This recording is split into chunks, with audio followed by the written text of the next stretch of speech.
మెదక్ వెళ్దాం. మెదక్లో మా ప్రతినిధి సునీల్ మనకి అందుబాటులో ఉన్నారు. ప్రధానంగా చూసుకుంటే సంగారెడ్డి అసెంబ్లీ టికెట్‌కు పెరుగుతున్నటువంటి ఆశాభావాలు ఎన్నికలు దగ్గర పడుతున్నటువంటి నేపథ్యంలో ఎవరి అంచనాలు, ఎవరి ఊహల్లో వారు ఉన్నటువంటి పరిస్థితి కనిపిస్తుంది. ఇక బీఆర్ఎస్ నుంచి చింతా ప్రభాకర్ టికెట్ ఆశిస్తున్నటువంటి పరిస్థితి. ఈ నేపథ్యంలోనే జగ్గారెడ్డిపై పోటీ చేసి గతంలో ఓడిపోయినటువంటి పరిస్థితి ఉంది చింతారెడ్డి. అయితే చింతా ప్రభాకర్ ఈ నేపథ్యంలోనే మరోవైపు టికెట్‌ను తమకు కూడా ఇవ్వాలంటూ ఇద్దరు ప్రజాప్రతినిధులు పోటీ పడుతున్నటువంటి పరిస్థితి. ఈ నేపథ్యంలోనే అధిష్టానంతో కౌన్సిలర్ రాజు, డీసీసీబీ వైస్ చైర్మన్ పట్నం మాణిక్యం చర్యలు జరుపుతున్నట్టు కూడా తెలుస్తుంది. ఈ నేపథ్యంలోనే చర్చలు జరుపుతున్న నేపథ్యంలోనే టికెట్ ఆశిస్తున్నటువంటి పరిస్థితి. ఇక ఈ నేపథ్యంలో చింతా ప్రభాకర్ కూడా గట్టి పోటీ ఉన్నటువంటి పరిస్థితి కూడా కనిపిస్తుంది. ఇక గ్రామాల్లో నిర్వహిస్తూ అంటే వివిధ కార్యక్రమాలతో చింతా ప్రభాకర్కు పోటీగా వారిద్దరు వెళుతున్నటువంటి పరిస్థితి. అయితే టికెట్ ఎవరికి వస్తుంది ఏంటి అనేది మాత్రం ఇప్పుడు అక్కడ ఉన్నటువంటి పరిస్థితి పూర్తిగా సందిగ్ధంగా మారినటువంటిది. ఎస్, దీనిపై పూర్తి అప్డేట్స్ అందిస్తారు సునీల్. చెప్పండి, ఎస్ అక్కడ పరిస్థితి ఏంటి?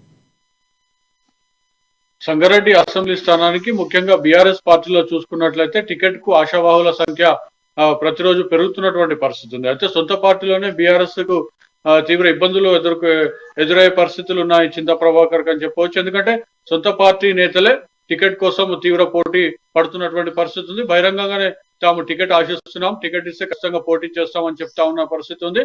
అయితే 2018 ఎన్నికల్లో కాంగ్రెస్ అభ్యర్థి జగ్గారెడ్డి చేతిలో ఓటమి పాలయ్యారు చింతా ప్రభాకర్, అప్పటి టీఆర్ఎస్ అభ్యర్థిగా ఉన్న నేపథ్యంలో. అయితే కొద్ది రోజుల తర్వాత ఆయనను ఆ పార్టీ పట్టించుకునే పరిస్థితి ఉండగా ఆయన బీజేపీలోకి వెళ్తారు, బీజేపీ నేతలతో చర్చలు జరిపారని ఒక ఊహాగానాలు, అదేవిధంగా కొన్ని పత్రికల్లో వచ్చిన కథనాలకు సంబంధించి అయితే టీఆర్ఎస్ అధిష్టానం అప్పుడు స్పందించినటువంటి పరిస్థితి ఉంది. 2 ఏళ్ల కాల పరిమితి ఉన్నటువంటి ఒక టిఎస్హెచ్డిసి చైర్మన్ పదవి కూడా ఆయనకు కట్టబెట్టినటువంటి పరిస్థితి ఉంది. ఈ నేపథ్యంలో తమకు టికెట్ కావాలంటూ అదే సదాశివపేటకు చెందినటువంటి ఒక కౌన్సిలర్ పులిమామిడి రాజు కానివ్వండి, లేదంటే ఉమ్మడి మెదక్ జిల్లాకు చెందిన DCCB vice chairman BRS senior నేత పట్నం మాణిక్యం కూడా టికెట్ ఆశిస్తున్నటువంటి పరిస్థితి ఉంది. అయితే పట్నం మాణిక్యం మాత్రం ఖచ్చితంగా గతంలో విలేకరుల సమావేశం ఏర్పాటు చేసి కూడా తనకు టికెట్ ఇవ్వాల్సిందే అని చెప్పి కూడా ఆయన కోరిన పరిస్థితి ఉంది. టికెట్ సంబంధించి కూడా మంత్రి హరీష్ రావుతో పాటు అధిష్టానానికి కూడా తను టికెట్ ఇస్తే పోటీలో ఉంటానని చెప్పి కూడా ఆయన చెప్పిన పరిస్థితి.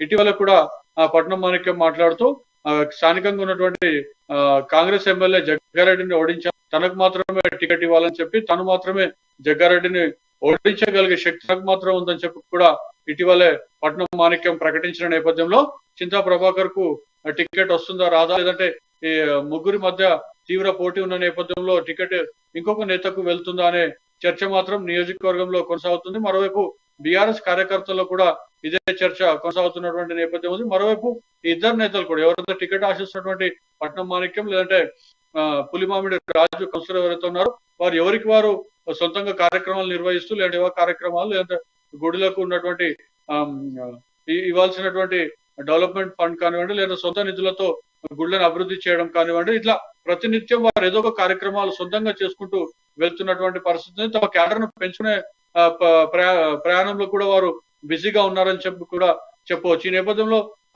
బీఆర్ఎస్ అధిష్టానం ఎవరికి టికెట్ ఇస్తుందో అనే విషయం తెలియని పరిస్థితి. మరోవైపు అధికార పార్టీలో కుమ్ములాటలు కూడా ఇందుకు కారణం అని చెప్పవచ్చు. మరోవైపు వర్గపోరు కూడా సంగారెడ్డి బీఆర్ఎస్ లో అధికంగా ఉందని చెప్పుకుంటున్నటువంటి పరిస్థితులు రాజకీయ విశ్లేషకులు కానివ్వండి, ప్రతిపక్ష నాయకులు కానివ్వండి.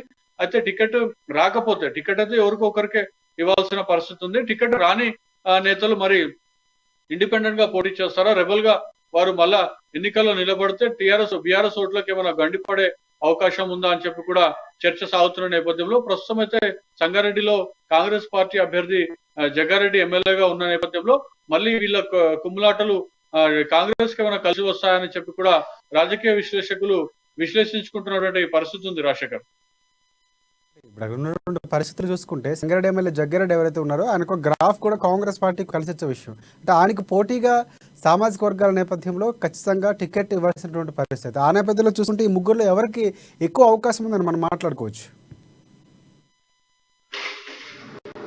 అయితే ముఖ్యంగా అయితే చూసుకున్నట్లయితే సీనియర్ నాయకుడిగా అయితే ఉన్నటువంటి పట్నం మాణిక్యం మాత్రం తనకే టికెట్ వస్తుంది ఖచ్చితంగా అని చెప్పి కూడా చెప్పుకుంటున్నటువంటి పరిస్థితి.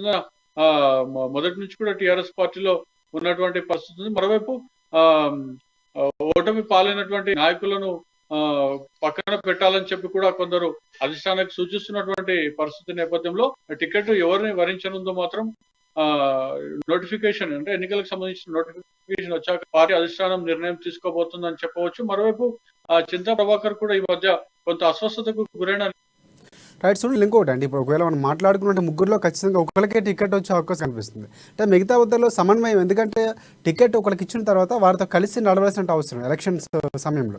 కానీ ఒకవేళ భంగపాటుకు గురైన తర్వాత వేరే పార్టీ ఆరే అవకాశం ఏమైనా ఉందా? ఈ ముగ్గురు నేతలు ఎవరైనా, చింతా ప్రభాకర్ కానీ లేకపోతే రాజు కానీ పట్నం మాణిక్యం కానీ, మీ ముగ్గురులో ఎవరికైనా టికెట్ ఒకవేళ ఆశించి రాకపోయినట్లు కనుక ఖచ్చితంగా ఒకరికే వచ్చే అవకాశం ఉంది. కాబట్టి మిగతా వాళ్ళు పార్టీ మార్పు యోచనలో ఏమైనా ఉండే అవకాశం కనిపిస్తుందా?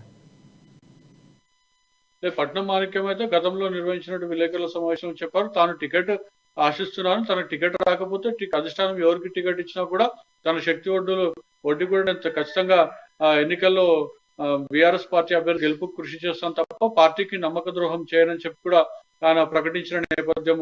అయితే ఈ నేపథ్యంలో టికెట్ రాకపోతే పార్టీలు మారే అవకాశాలు కొంతమేర ఎక్కువగా లేనప్పటికీ కూడా రాబోయే కాలంలో ఇతర పార్టీలు వీళ్ళని ఆకర్షించే ప్రయత్నం చేస్తే ఆ ఆపరేషన్ ఆకర్షకమైన లోన్ అవుతారనేది మాత్రం కాలమే నిర్ణయించాల్సిన పరిస్థితి ఉంది. రాష్ట్రం. Right, thank you.